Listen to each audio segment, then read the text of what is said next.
अखिलेश यादव ने आजम खान के बेटे के साथ की प्रेस कॉन्फ्रेंस, अब्दुल्ला आजम को फंसाने की हुई साजिश। अखिलेश यादव ने आजम खान के बेटे के साथ की प्रेस कॉन्फ्रेंस, अब्दुल्ला आजम को फंसाने की हुई साजिश। अब्दुल्ला को फंसाने में कांग्रेस बीजेपी दोनों शामिल। समाजवादी पार्टी के सभी नेता सदस्य यहाँ बैठे हैं। हमारे बाईं तरफ अब्दुल्ला हैं और उनके बाईं तरफ वो हैं जो यूथ नया हमारे समर्थन दे रहे हैं। ये लड़ाई लगातार लड़नी पड़ेगी। इनको फंसाने में कांग्रेस बीजेपी दोनों एक थे।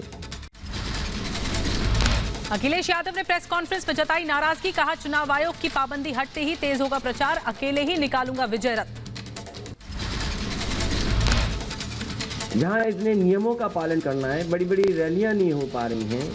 हमारी कोशिश है कि जैसे ही पाबंदियां हटें, नियम बदलें, मैं समाजवादी विजय रथ की अनुमति मांगूं। अखिलेश यादव ने बीजेपी पर साधा निशाना, कहा सपा के लोगों पर बीजेपी ने दर्ज कराए झूठे मुकदमे, आजम को फंसाने के लिए रामपुर भेजा एक आईपीएस। हमारी पार्टी के कई नेताओं पर, पार्टी के वरिष्ठ नेताओं पर लगातार भारतीय जनता पार्टी की सरकार में झूठे मुकदमे लगाए गए। अखिलेश यादव ने नाहिद हसैन का किया बचाव, कहा आजम की तरह नाहिद को फंसाने की रची साजिश, लेकिन सपा नेता किसी से डरते नहीं हैं। समाजवादी पार्टी पे पिछले 5 साल में सबसे ज्यादा झूठे मुकदमे अगर किसी ने लगाए तो भारतीय जनता पार्टी ने लगाए, और उसी कड़ी में नाहिद हसन भी आते। अखिलेश ने दागी प्रत्याशियों के सवाल पर दिया जवाब, कहा बीजेपी में सबसे ज्यादा दागी विधायक हैं, सीएम और डिप्टी सीएम पर सबसे ज्यादा मुकदमे हैं। सबसे ज्यादा आपराधिक मामलों में कोई विधायक अगर विधानसभा में पहुंचे तो भारतीय जनता पार्टी ने पहुंचाए हैं। यूपी में अखिलेश का बड़ा चुनावी दांव, यूपी में 300 यूनिट बिजली फ्री देने का किया ऐलान, कहा फ्री बिजली लोगों का अधिकार है। समाजवादी पार्टी कल से शुरू करेगी अभियान, घर घर जाकर लोगों का लिखेगी नाम, घरेलू कनेक्शन के लिए लिखे जाएंगे नाम। तो आप भरते हैं बिल के ऊपर जो नाम है वो आप नाम इस फॉर्म में जमा कराइए। कल से समाजवादी पार्टी इस अभियान को शुरू कर रही है।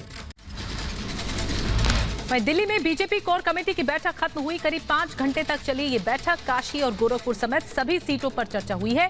बीजेपी अध्यक्ष जेपी नड्डा और सीएम योगी भी साथ रहे मौजूद। लखनऊ में अखिलेश यादव से मिले शिवपाल सिंह यादव, सपा मुख्यालय में करीब 40 मिनट तक मुलाकात चली, चुनावी रणनीति पर हुई चर्चा। यूपी के लखनऊ में अखिलेश के साथ प्रचार करेंगे ममता बनर्जी, 8 फरवरी को करेंगी वर्चुअल सभा। यूपी में कोई प्रत्याशी नहीं उतारेगी टीएमसी। वहीं कैराना से एसपी प्रत्याशी नाहिद हसन की बढ़ी मुश्किलें, फास्ट ट्रैक कोर्ट ने खारिज की जमानत याचिका, अभी जेल में ही रहेगा नाहिद हसन। संबित पात्रा ने नाहिद हसन को लेकर एसपी पर साधा निशाना, कहा कैराना में हिंदुओं के पलायन का जिम्मेदार है नाहिद, जिसे अखिलेश यादव ने दिया टिकट। सत्य की जीत हुई। नाहिद हसन जो कि कैराना से समाजवादी पार्टी के कैंडिडेट थे, आज वो जेल में। वही नाहिद हसन जिसने हिंदुओं के खिलाफ जहर उगला था और कैराना में पलायन के लिए जो जिम्मेदार थे। बीजेपी ने तौकीर रजा को घेरते हुए कांग्रेस पर बोला हमला। बीजेपी ने कहा कि हिंदू विरोधियों के साथ सपा कांग्रेस हिंदुओं के खिलाफ घृणा करने वालों की होड़ मची हुई है।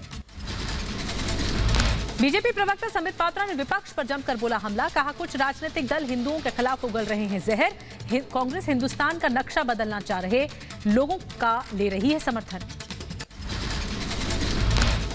हिंदुओं के खिलाफ ज्यादा घृणा कौन उगल सकता है, इस प्रकार का विषय, इस प्रकार का प्रतिस्पर्धा, कंपटीशन हम उत्तर प्रदेश में समाजवादी पार्टी और कांग्रेस के बीच में देख रहे हैं। संबित पात्रा ने कांग्रेस पर भड़काऊ बयान देने का लगाया आरोप, बोले कांग्रेसी दे रहे हैं प्रधानमंत्री को गाली।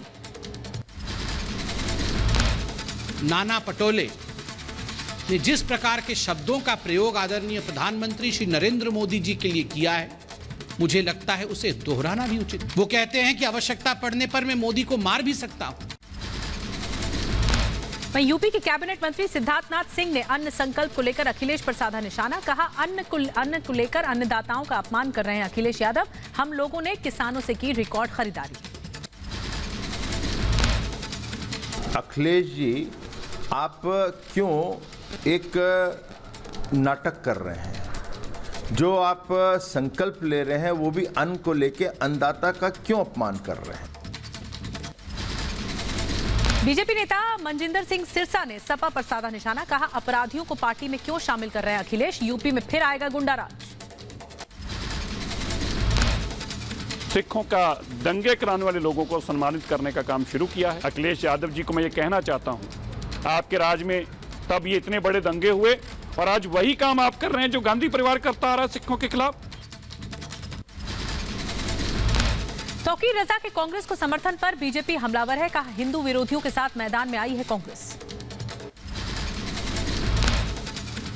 वो कांग्रेस पार्टी बुरी तरह से डिरेल्ड हो चुकी है, जबकि भारतीय जनता पार्टी शुचिता के साथ सबको साथ लेकर के चलने में भरोसा रखती है। ये सही है, सबको डिस्क्लोज करना चाहिए और शुचिता की बात करनी चाहिए। चरित्र के आधार पर लोगों का चयन करना चाहिए। तौकीर रजा ने कांग्रेस को दिया समर्थन। कांग्रेस ने प्रियंका गांधी के साथ ट्वीट की तौकीर रजा की फोटो। तौकीर रजा खां पर हिंदुओं के खिलाफ बयान देने का आरोप है। रीता बहुगुणा जोशी ने दिल्ली में की धर्मेंद्र प्रधान से मुलाकात। रीता जोशी बोली, कैंट विधानसभा सीट से मेरा बेटा 12 साल से तैयारी कर रहा है, उसने कैंट से टिकट मांगा है। वो 12 साल से वहाँ काम कर रहा है, 2009 से। उन्होंने आवेदन किया है, पार्टी को तय करना है। यदि आप मैं इनको टिकट देते हैं तो आप कहेंगे तो मैं भी इस्तीफा दे दूंगी। वहीं एंट्रिक्स देवास डील को लेकर यूपी सरकार पर वित्त मंत्री ने साधा निशाना। निर्मला सीतारमण ने कहा कि धोखाधड़ी का था सौदा, राष्ट्रीय सुरक्षा के साथ बताया खिलवाड़। पंजाब में भगवंत मान आम आदमी पार्टी के सीएम उम्मीदवार घोषित। सीएम अरविंद केजरीवाल ने ऐलान किया। पंजाब के अगले सीएम और आम आदमी पार्टी का सीएम चेहरा औपचारिक रूप से सरदार भगवंत मान को डिक्लेयर करते हुए पंजाब में मुख्यमंत्री के चेहरे के लिए सर्वे कराया गया। सर्वे में भगवंत मान को मिले सबसे ज्यादा मत। मुख्यमंत्री के नाम का ऐलान होते ही भावुक हो गए भगवंत मान। केजरीवाल ने गले लगाकर दी शुभकामनाएं। 93.3% लोगों ने सरदार भगवंत मान का नाम लिया। दूसरे नंबर पे नवजोत सिंह सिद्धू थे, उनको 3.6% वोट मिले। मंच पर केजरीवाल और भगवंत मान ने हाथ खड़े करके किया जनता का स्वागत। विक्ट्री साइन दिखाकर किया जीत का ऐलान। इस दौरान आम आदमी पार्टी ने एक वीडियो भी जारी किया। वीडियो में आम आदमी पार्टी के विकास कार्यों को दिखाया गया। पंजाब में आपका सीएम चेहरा भगवंत मान ने केजरीवाल और आम आदमी पार्टी का जताया आभार। भगवंत मान ने पंजाब को विकास में अव्वल होने का भरोसा दिया है। बहुत बड़ी जिम्मेवारी आज मेरे ते पार्टी ने दिती है। पार्टी ने जिम्मेवारी दी, प्लस जिहड़ा लखां लोकां ने मेरे ते विश्वास किया, सो मेरी डबल जिम्मेवारी बन गई ते मैं डबल हौसले नाल काम करूंगा। पंजाब में आम आदमी पार्टी के प्रभारी राघव चड्ढा ने किया जीत का दावा। भगवंत मान को बताया पंजाब का अगला मुख्यमंत्री। पंजाब दी आन बान ते शान साडा मान, मेरा बड़ा वीर Bhagwant Mann. Presenting to you Punjab's next chief minister Bhagwant Mann. Punjab में भगवंत मान को आम आदमी पार्टी का सीएम चेहरा घोषित होते ही समर्थकों ने मनाया जश्न। ढोल नगाड़ों पर नाच गाकर खुशी का इजहार किया। पंजाब में आपका सीएम चेहरा भगवंत मान को घोषित करने पर बीजेपी ने साधा निशाना। कहा, मिस्ड कॉल का झूठा प्रपंच पर भगवंत के नाम की हुई घोषणा। भानुमति का कुनबा है भगवंत। भानुमति का कुनबा है, कोई इधर से जोड़ा कोई उधर से जोड़ा। जो मन में नाम है वो भी कहने से पहले उनको मिस्ड कॉल का सहारा लेना पड़ रहा। पंजाब में आपके सीएम उम्मीदवार घोषित होने पर भगवंत मान ने जताई खुशी। कहा, पंजाब के विकास के लिए करूंगा काम। शिक्षा, रोजगार और अस्पतालों को ठीक करना होगी प्राथमिकता। पंजाब में ईडी की ताबड़तोड़ छापेमारी। ईडी की टीम 10 जगहों पर कर रही है जांच। सीएम चरणजीत सिंह चन्नी के रिश्तेदार के ठिकानों पर भी छापा पड़ा है। अवैध रेत खनन मामले में पंजाब में 10 से 12 ठिकानों पर छापेमारी हुई है। सीएम चन्नी के रिश्तेदार भूपेंद्र सिंह हनी के ठिकानों पर भी ईडी ने छापा मारा है। पंजाब में ईडी की छापेमारी में कैश भी बरामद हुआ है। ईडी ने जब्त किए 6 करोड़ रुपए। भूपेंद्र सिंह हनी के मोहाली स्थित आवास से 4 करोड़ कैश बरामद हुआ है। चरणजीत सिंह चन्नी के जो है उनके हलके में इतना बड़ा रेत माफिया काम कर रहा है, तो इससे पता चलता है कि ये कांग्रेस जो है भ्रष्टाचारियों की जमात है, भ्रष्टाचार खूब कर रहे हैं ये। ईडी के छापे पर केजरीवाल ने कसा तंज। छापे से जाहिर है कि सीएम चन्नी का परिवार रेत माफिया से जुड़ा हुआ है। अपने परिवार के ऊपर रेता की चोरी के इल्जाम लग रहे हैं, रेता चोरी के रेड हो रही हैं। ये बड़े दुख की बात है और पूरा पंजाब देख रहा है कि किस तरह से मुख्यमंत्री और उनका पूरा परिवार रेता चोरी के अंदर शामिल है। ईडी के छापे पर बोले सीएम चरणजीत सिंह चन्नी, बोले मुझे निशाना बनाया जा रहा है, लेकिन पंजाब भी डरने वाले नहीं है। इन्होंने किसी न किसी तरीके तरह हमारे मंत्री और मुझे टारगेट करना है और दबाने की कोशिश है ये, लेकिन पंजाबी कभी दबते नहीं है, मैं इतना बता दूं। छापेमारी को लेकर सीएम चन्नी का बीजेपी पर बड़ा आरोप। कहा बंगाल के चुनाव में भी ऐसी ही रेड हुई थी, इसी तरह दबाव बनाया गया था, मुझे और मेरे मंत्रियों को निशाना बनाया जा रहा है। वेस्ट बंगाल के जब इलेक्शन हुए, ममता बनर्जी के रिश्तेदारों पे भी ऐसे ही अटैक हुए थे, सेम पैटर्न पे अब पंजाब में ईडी प्रेशराइज करने की कोशिश कर रही है। पंजाब में छापेमारी पर कांग्रेस नेता अलका लांबा का बीजेपी पर हमला। कहा ईडी की रेड बीजेपी की बौखलाहट है, बीजेपी से डरने वाली नहीं है कांग्रेस।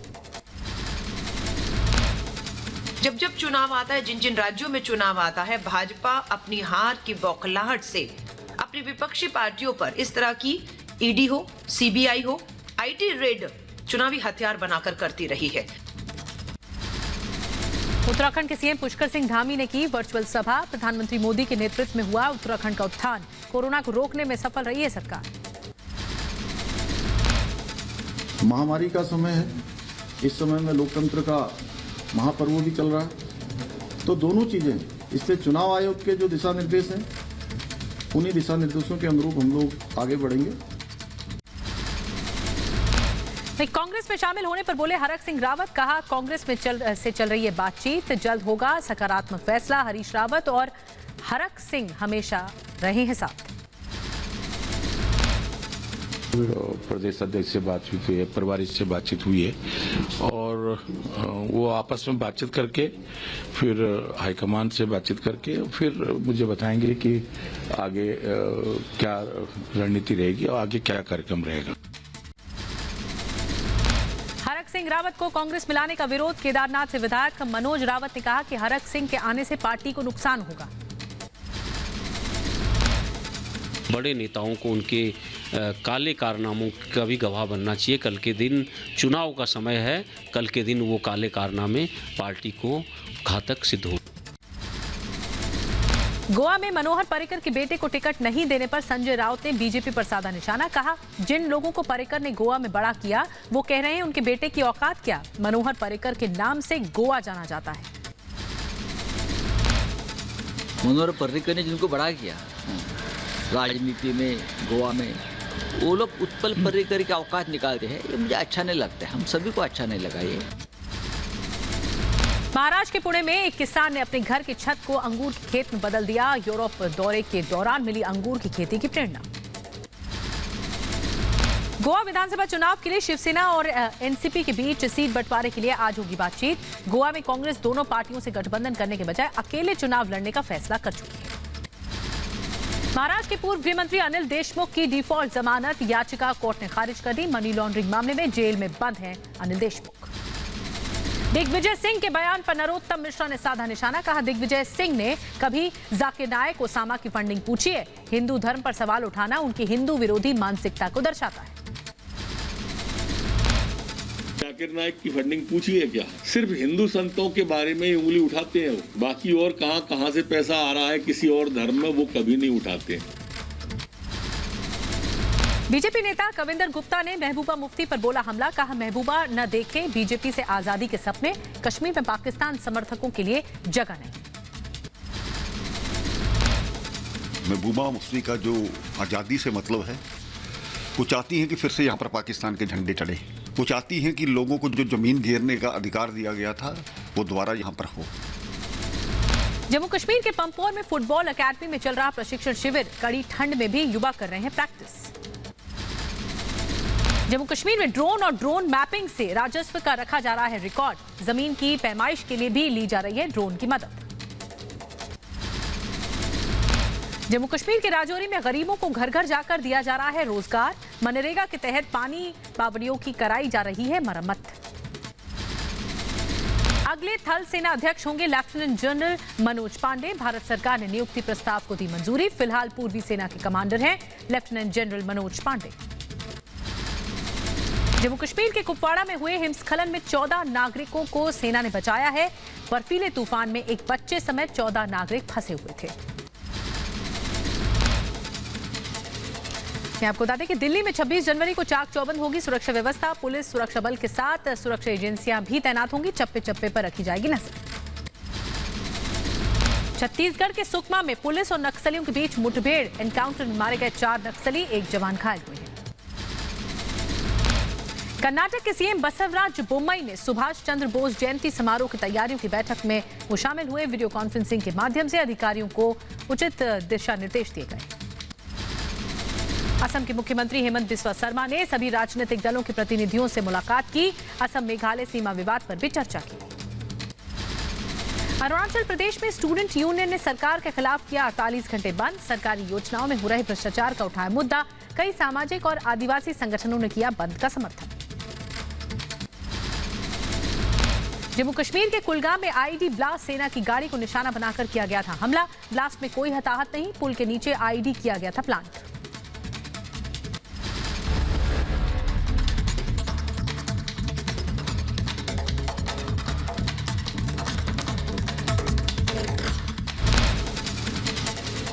यूपी के बुलंदशहर में एसपी आरएलडी गठबंधन प्रत्याशी हाजी यूनुस का दावा, बोले मुझ पर दर्ज मुकदमे पारिवारिक और राजनीतिक। बीजेपी ने यूपी के 2 और उम्मीदवारों का ऐलान किया, बहेड़ी से छत्रपाल गंगवार तो भोजीपुर से बोहर लाल मौर्य को टिकट दिया गया। सपा आरएलडी गठबंधन ने भी 2 कैंडिडेट की लिस्ट जारी की। अरुणाचल प्रदेश में छात्र संगठन ने सरकार के खिलाफ किया 48 घंटे के अंदर बंद का आह्वान, सरकारी योजनाओं में भ्रष्टाचार के विरोध में बंद किया। यूपी के अलीगढ़ में प्रशासन ने प्रस्तावित धर्म संसद को परमिशन देने से इनकार किया, 22 से 23 जनवरी तक होने वाली थी धर्म संसद। यूपी के बदायूं में स्वीप योजना के अंतर्गत डीएम ने पिंक एक्सप्रेस को रवाना किया, मतदान के लिए लोगों को जागरूक भी किया। राजस्थान के भीलवाड़ा में तहसीलदार के घर एसीबी टीम ने दबिश दी, आय से अधिक संपत्ति मामले में हो रही है कार्रवाई। यूपी के रायबरेली में सपा के पूर्व विधायक के बेटे दिवंबर सिंह पर आचार संहिता के उल्लंघन का आरोप लगा, पुलिस ने किया मामला दर्ज। यूपी के मुजफ्फरनगर में अंगीठी के धुएं से भाई बहन की मौत हुई, दोनों भाई बहन की अंगीठी के धुएं से दम घुटने से मौत हुई। यूपी के रायबरेली में ग्रामीणों ने दी चुनाव बहिष्कार की चेतावनी, सरेनी विधानसभा में लंबे समय से सड़क की मांग कर रहे हैं ग्रामीण। यूपी के हमीरपुर में कोविड प्रोटोकॉल और आचार संहिता की जमकर उड़ाई गई धज्जियां, धार्मिक कार्यक्रम की आड़ में हुआ बारबालाओं का डांस। यूपी के जौनपुर में वक्त पर चिकन नहीं मिलने से चौकी इंचार्ज हुए नाराज, चिकन शॉप मालिक की थाने में जमकर पिटाई कर डाली। यूपी के नोएडा में पुलिस को मिली बड़ी कामयाबी, करीब 1 करोड़ की नकदी समेत फॉर्च्यूनर गाड़ी जब्त की गई। पोर्नोग्राफी केस में एक्ट्रेस पूनम पांडे को सुप्रीम कोर्ट से बड़ी राहत, कोर्ट ने पूनम की गिरफ्तारी पर लगाई अंतरिम रोक, बॉम्बे हाईकोर्ट से अग्रिम जमानत न मिलने पर पूनम ने सुप्रीम कोर्ट का रुख किया था। मुंबई पुलिस के बर्खास्त ऑफिसर सचिन बाजे चांदेवाल कमीशन के सामने पेश हुए, चांदेवाल आयुक्त परमवीर के लगाए आरोपों की कर रहा है जांच। लखीमपुर खीरी हिंसा मामले में आरोपी आशीष मिश्रा की जमानत अर्जी पर सुनवाई पूरी, हाईकोर्ट के लखनऊ बेंच ने जमानत का फैसला सुरक्षित रखा, 2 दिन बाद आएगा फैसला। यूपी के कानपुर में चोरों के घर में घुसने का वीडियो सीसीटीवी कैमरे में कैद, मौके पर पहुंचे पुलिस की चोरों से हुई मुठभेड़, इंजीनियर परिवार समेत अमेरिका में रहता है। यूपी के बुलंदशहर में अवैध हथियार फैक्ट्री का पर्दाफाश, एक आरोपी गिरफ्तार, 20 अवैध तमंचे बरामद किए गए। यूपी के मैनपुरी में अंतर्राज्यीय वाहन चोर गिरोह के 5 सदस्य गिरफ्तार, एक स्कूटी समेत 10 बाइक जब्त की गई। यूपी के ललितपुर में चोरों के हौसले बुलंद, चोरों ने चोरी से पहले निकाला दुकान के बाहर लगा कैमरा। जम्मू पुलिस ने नाबालिग अपहृत लड़की को बरामद किया है, आरोपी गिरफ्तार। नाबालिग से कई बार रेप किया गया था। दिल्ली में रोहिणी इलाके में पुलिस और बदमाशों के बीच में मुठभेड़ हुई, एक बदमाश गिरफ्तार, 14 पिस्टल और 38 जिंदा कारतूस बरामद किया गया। यूपी के सीतापुर में हाईवे पर ट्रक से टकराकर पलटा टेम्पो, हादसे में 11 लोग जख्मी, 5 के हालात गंभीर। यूपी के बुलंदशहर में अंतर्राज्यीय वाहन चोर गिरोह का खुलासा, 3 आरोपी गिरफ्तार, चोरी के 7 और अवैध हथियार भी बरामद किए गए, 7 बाइक भी बरामद की गई। यूपी के कानपुर में बंद घर में चोरी की घटना से बचा हड़कंप, मौके पर पहुंचे पुलिस पर बदमाशों ने किया फायर। हिमाचल के बिलासपुर में लैंडस्लाइड में एक मजदूर की मौत हो गई, मृतक एम्स के निर्माणाधीन बिजली फीडर में काम करता था। मध्य प्रदेश के रतलाम में एक युवक ने ब्लास्ट करके युवक की हत्या की, आरोपी को अपनी पत्नी के बलात्कार का शक था। यूपी की रायबरेली में महिलाओं ने सीएससी संचालक को जमकर पीटा, महिलाओं ने लगाया अभद्रता करने का आरोप, पिटाई की घटना सीसीटीवी कैमरे में कैद हुई।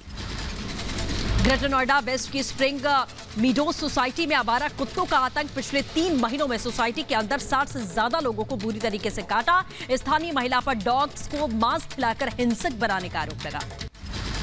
दिल्ली में शीतलहर का प्रकोप, मिंटो रोड और शाहजहांपुर रोड पर गिरा पारा, ठंड से बचने के लिए उपाय करते हुए दिखाई दिए लोग। दिल्ली एनसीआर में शीतलहर का कहर, जेवर इलाके में घने कोहरे से लोगों को हो रही परेशानी, हाईवे पर रेंगती दिखाई दी गाड़ियां। यूपी के लखनऊ में ठंड से जनजीवन अस्त व्यस्त है, जगह जगह अलाव सेकते दिखाई दिए लोग, शीतलहर की वजह से घरों में कैद रहने के लिए लोग मजबूर हैं। यूपी के कानपुर में कोहरे के साथ ही शीतलहर का प्रकोप, बढ़ती ठंड से लोग परेशान हैं। यूपी के प्रयागराज में शीतलहर से लोग परेशान, ठंड से बचने के लिए अलाव का सहारा लिया गया।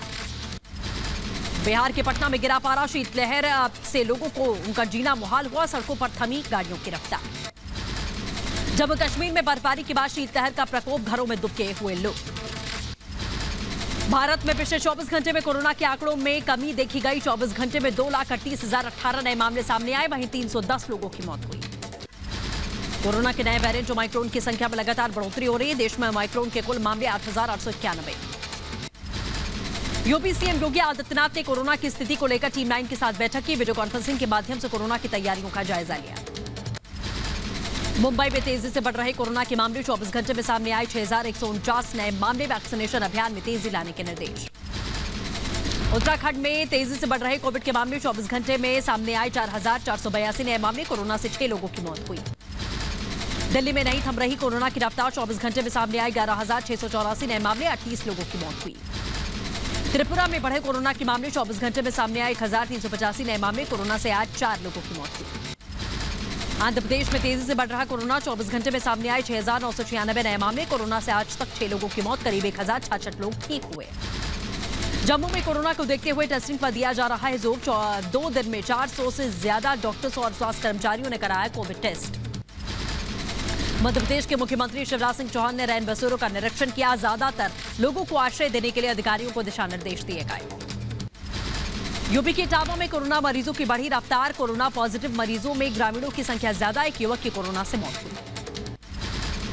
यूपी के मथुरा में फूटा कोरोना बम, 24 घंटे में 391 नए मामले सामने आए, 5,000 से ज्यादा लोगों का रोज हो रहा है कोरोना टेस्ट। गोवा के मुख्यमंत्री प्रमोद सावंत ने कोरोना को लेकर बैठक की, बैठक में अधिकारियों को दिए उचित दिशा निर्देश।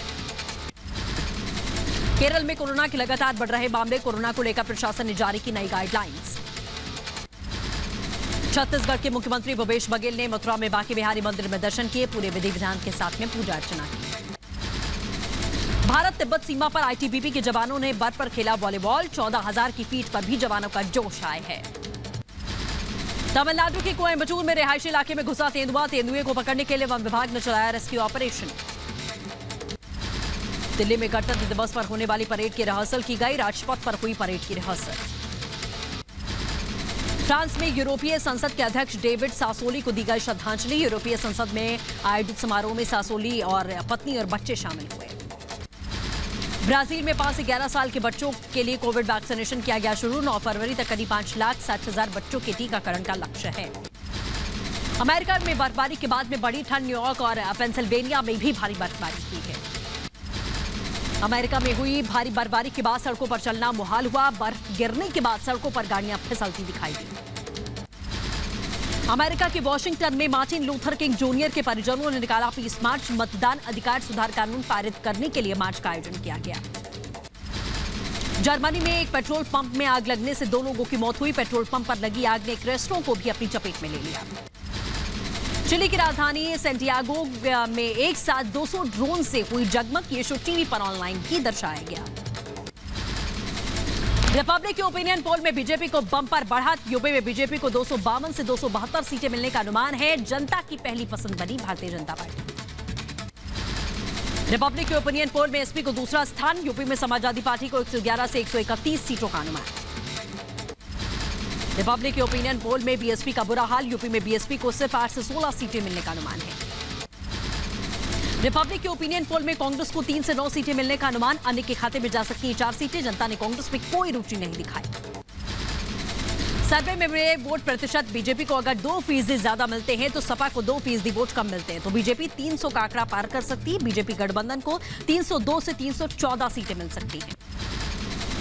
सर्वे के मुताबिक अगर समाजवादी पार्टी को 33.1% वोट से 2% वोट मिल जाता है तो सपा को 65 से 75 सीटें मिल सकती हैं। रिपब्लिक की ओपिनियन पोल में उत्तराखंड में एक बार फिर से सरकार बनाती दिख रही है भारतीय जनता पार्टी। उत्तराखंड में बीजेपी को 36 से 42 सीटें मिलने का अनुमान है। उत्तराखंड में कांग्रेस को 23 से 31 सीटें मिलने का अनुमान है, जबकि आप और अन्य के खाते में जा सकती हैं 2 से 3 सीटें। देवभूमि उत्तराखंड के सर्वे में एक बार फिर से बीजेपी को 39.9% वोट मिल सकते हैं, जबकि कांग्रेस को 37.5% वोट मिलने का अनुमान है। उत्तराखंड में आम आदमी पार्टी को 13.1% वोट मिल सकते हैं, जबकि 9.5% वोट मिलने का अनुमान है। रिपब्लिक की ओपिनियन पोल में पंजाब में आपको बढ़त है, आपको मिल सकती है 50 से 56 सीटें, तो वहीं कांग्रेस को 42 से 48 सीटों का अनुमान है। सर्वे में शिरोमणि अकाली दल 15.8% वोटों के साथ में 13 से 17 सीटें जीत सकती है, तो वहीं बीजेपी और उसके सहयोगी संगठनों को 5.7% वोट के साथ 1 से 3 सीट मिलने का अनुमान है। पंजाब में कांग्रेस के काम को 34% लोगों ने अच्छा बताया, तो वहीं 39% लोगों ने सामान्य करार दिया। पंजाब में सीएम के लिए चरणजीत सिंह चन्नी जनता की पहली पसंद। 29.7% लोगों ने चन्नी को पसंद किया। भगवंत मान सीएम के लिए दूसरी पसंद माने गए। तो वहीं रिपब्लिक की ओपिनियन पोल में गोवा में बीजेपी को बढ़त है। बीजेपी को 16 से 20 सीटें मिलने का अनुमान है, तो वहीं कांग्रेस के खाते में आ सकती है सिर्फ 9 से 13 सीटें। सर्वे के मुताबिक गोवा में 17.4% वोटों के साथ आम आदमी पार्टी को 4 से 8 सीटें मिल सकती हैं, जबकि 12.2% वोटों के साथ में टीएमसी और उसके सहयोगियों को 1 से 5 सीटें मिलने का अनुमान है। गोवा की जनता ने बीजेपी के काम को पसंद किया है। 29% लोगों ने बीजेपी के काम को बेहतर बताया है, तो वहीं 21% लोगों ने सामान्य करार दिया। गोवा में सीएम के लिए प्रमोद सावंत जनता की पहली पसंद है। 30% लोगों ने प्रमोद सावंत को वो सीएम देखना चाहते हैं। रिपब्लिक की ओपिनियन पोल में मणिपुर में एक बार फिर से बनेगी बीजेपी की सरकार। मणिपुर में 39.2% वोटों के साथ में बीजेपी 31 से 37 सीटों का अनुमान लग रहा है। ओपिनियन पोल के मुताबिक मणिपुर में 28.7% वोटों के साथ में कांग्रेस को 13 से 19 सीटें मिल सकती हैं, जबकि 14.2% वोटों के साथ एनपीपी को 3 से 9 सीटें मिलने का अनुमान है।